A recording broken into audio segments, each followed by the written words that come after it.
Because our next guest has been described as one of the most stylish cyclists of all time. Not intimidating at all for a chopper like me who goes round Regent's Park twice a week. Put your hands together for Maurizio Fondriest. Hi.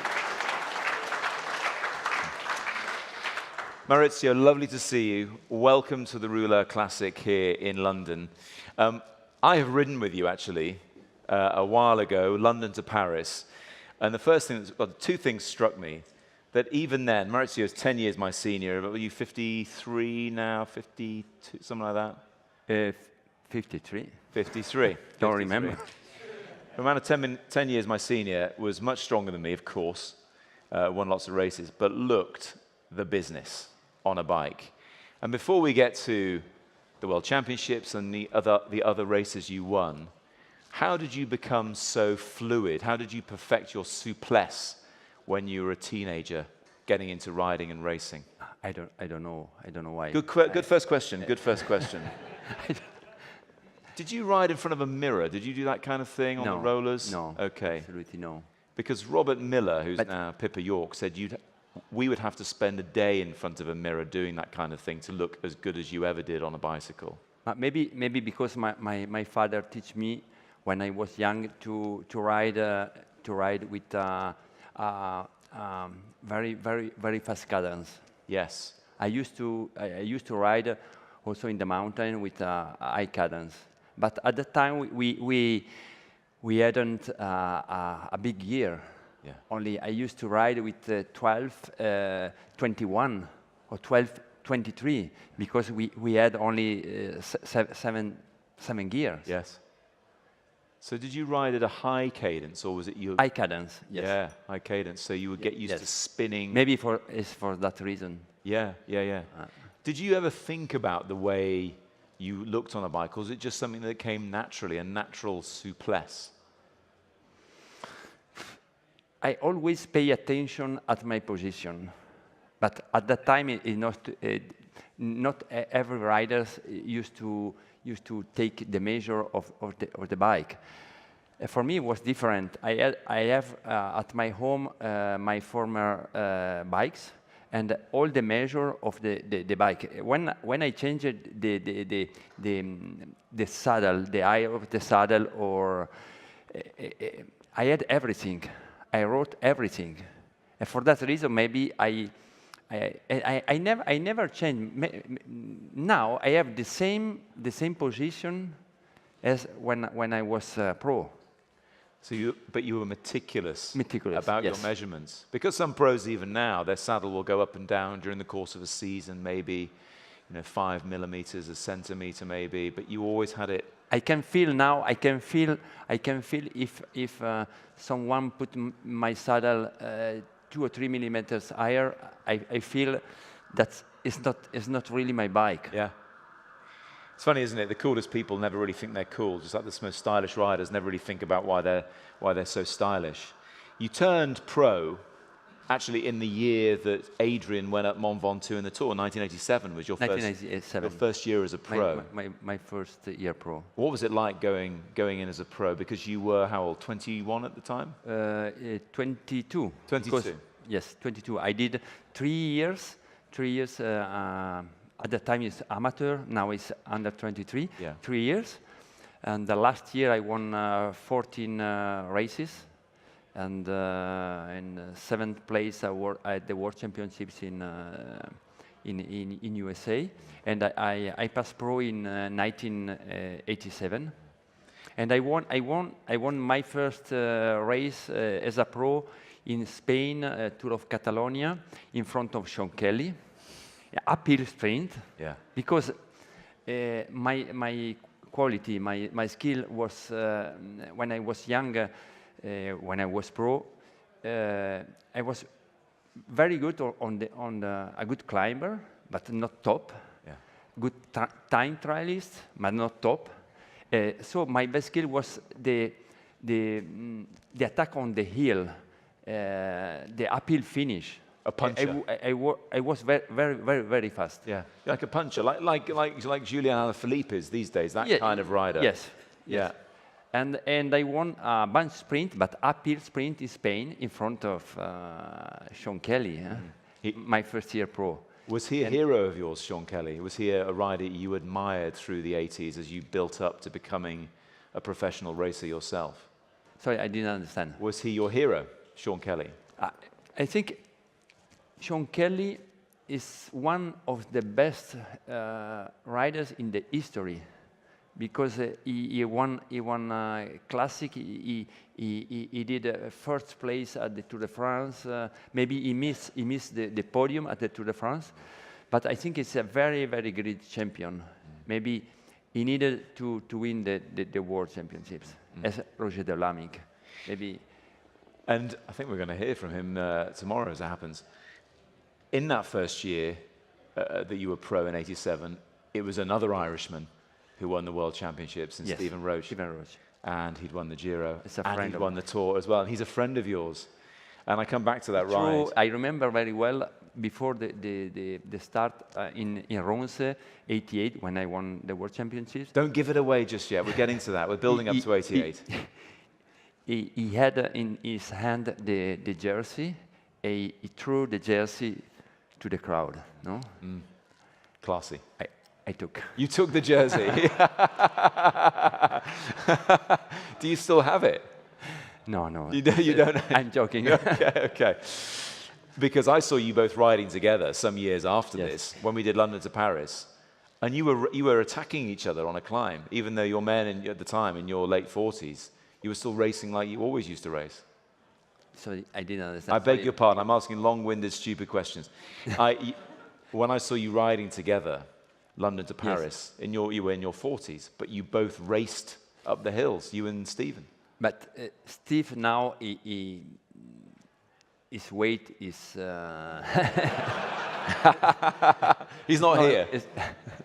I'm stronger in the mountain now. Yeah. But on the bike is very nice to see. Huh? Yeah. On the flat is. Yeah. You're saying you're strong and slim, and he's not so much these days. Or he does still have great legs.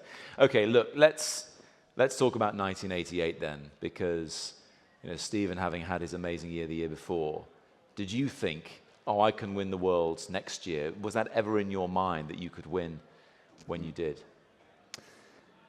When you are young, the World Championships is maybe it's a dream.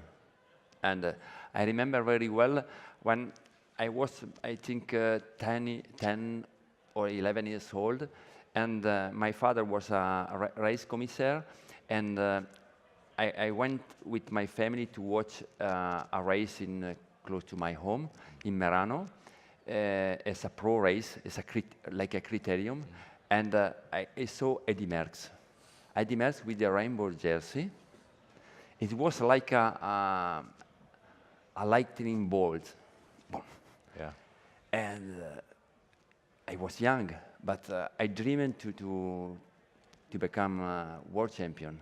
But after when you arrive amateur and you turn pro, you say, yeah, maybe it's not possible because maybe it's only a dream. But dreams come true. Yes. It was in a place called Reims. Did you go and look at the course before? Did you look at the parcours and think, this is something a rider like me can do well at? No, but our Alfredo Martini, commissaire, he spoke to me after Milan-San Remo. After I explained what's happened, maybe I won the World Championships because I did a mistake in Milan-San Remo in '88. Alfredo Martini explained me the uphill finish, and he told me, this year, the World Championships is for you. And you believed him? Yes. But it was controversial in the end, in the very later stages of the race, because there was a crash. Yes. And that was Claude Criquillon Steve Bauer. and Steve Bauer from Canada. how much were you aware? Well, explain what was happening as you got into that last stage of the race. Oh, listen, I did maybe I did a mistake in Milan-San Remo. No? In spring of '88, in March, I rode Tirreno Adriatico, and I won an uphill finish in Monte Urano in the front of the best riders. So I knew I was strong in uphill, and my plan for Milan-San Remo was to attack on the last kilometer of the Poggio. But Laurent Fignon attacked a little bit earlier, so I attacked on the last part of the Poggio. I got back, and we arrived at the finish all together, me and Laurent Fignon. But I was thinking, I can win easy. I can win easy because I'm faster than him. But I was young, so I start the sprint in first position, and with a big gear, because I remember you at that time we had the shift level on the down tube. Mm-hmm. So you have to decide before the sprint which gear to use. So I start with 52.12. And he can see because he's behind you. Yes. See what you're. But in any case, I thought I can win easy. But I lost. I lost the sprint with Laurent Fignon. So at the World Championships, on the final laps, I entered on the breakaway, the last breakaway with Cassani from Italy, Laurent Fignon, Criquellon, Alan Piper, and Bauer. Steve Bauer. But the last climb, just after the finish, Criquellon attack. I wait for a while, and then I move my attack. I got back, and I rode in the front up to the hill, and we rode all together until the last kilometer, full gas, with 15, 20 seconds. But at the last kilometer, I thought, I can't do the same mistake as Milan-San Remo. Put it in the correct gear. Yes. I try during the race the gear. And I remember I had the 44, and I decided to use the small gear in the front, because I did, if I start the sprint, I can change, and if the gear goes to the 12, it's okay.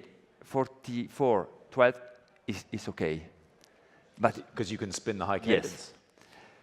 So I sat on the wheels of Criquellon after the last kilometer, and I want to start the sprint not in the front. So slow down the speed, because but at 500 meters before the finish, Steve Bauer arrived, and I sat in third position. And after, when Steve Bauer start the sprint, if you look at the sprint, you can see Steve Bauer start the sprint, go a little bit on the right side, and sit on the saddle, take the hand on the gear level, change, and start the sprint again. But he used to sprint with the arm, elbows out, like a track racer, like that, yeah. no? And he he moved on the right side, and Claude Criterion passed between him and the gate. But the gate was not like today. It touched with the pedals, and the rest is history. Did you see it because you were behind it? Yes. Did you have to swerve out of the way? No, it's only it's a moment. But in that moment, they're on the floor, and you can see the finish. So what did you think? At that moment, nothing. Only focus on the because I remember very well, because it was after 100 meters before the finish, 75 meters. But 75 meters on the uphill finish is like a double, 150. No? Because you have to think, now the sprint start on the flat 250 meters. Yeah. No? But now the sprint is much faster than before. The sprint on the flat 20 years ago started after 200 meters. Because maybe the time is the same, but the speed is different. On the uphill, depends the gradient. The gradient. Yeah. The second you need to reach the finish. Yeah. So, in my mind, I was thinking, I have to start the sprint maximum under 20 meters. No before. So it was okay. Did it feel like it was taking forever to get to the line? Or was it over very quickly? No, it was. But when I passed the finish, I was. If you look my face was in disbelief. Yes, unbelievable. Yeah. Yes. What was it like then, putting on the rainbow jersey, just like Eddie Merckx had all of those years before? What did that feel like? What does it feel like now, thinking back? After the race, it's difficult to explain. After a week, after a year, now you say, oh, I remember very well the first. Maybe with this you can understand. I was in Veneto, Tour of Veneto, the week before the World Championships, and I wore for the first time the rainbow jersey, with the team rainbow jersey, with the logos on the jersey, and I was in my bedroom in front of the mirror. I knew there was a mirror here somewhere. Yeah. I knew it. Oh wow! Now I'm world champion. I'm the king of the bunch. So this, you realize what you did. And I'm afraid with that, we're out of time. World champion from 1988, Maurizio Fondriest.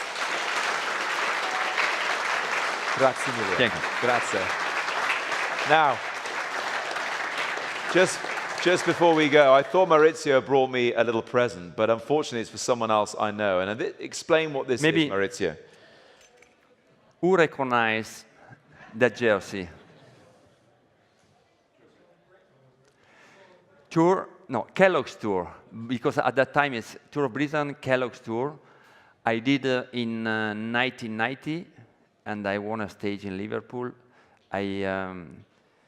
I won in 1994. I won 2 stages in Glasgow, a time trial. And this is a present for Bradley Wiggins, because I met him at Francesco Moser home 2 weeks ago. He collect jersey, and I told him, I have a present for you. Because I collect jerseys, and this never happens to me. But I know the man himself. I'm seeing him in a couple of weeks. Can you give me? I promise I'll give it to him. No, I will. I will give it to him. I think we can get some photographic evidence here because there's people taking snaps. But I will give it to Bradley.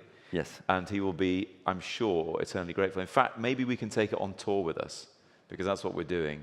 So thank you so much. It certainly wouldn't fit me or him these days. Thank you. Maurizio Fondriest. Thank you. Good. Thank you. Have a little photo. I shall make sure he gets that. I absolutely promise. Look, don't go away. Very, very shortly, we're going to be talking about the world's once more, but the British success, where the team delivered Mark Cavendish to the line in Copenhagen through the eyes of the road captain himself, David Miller. So he'll be on very shortly.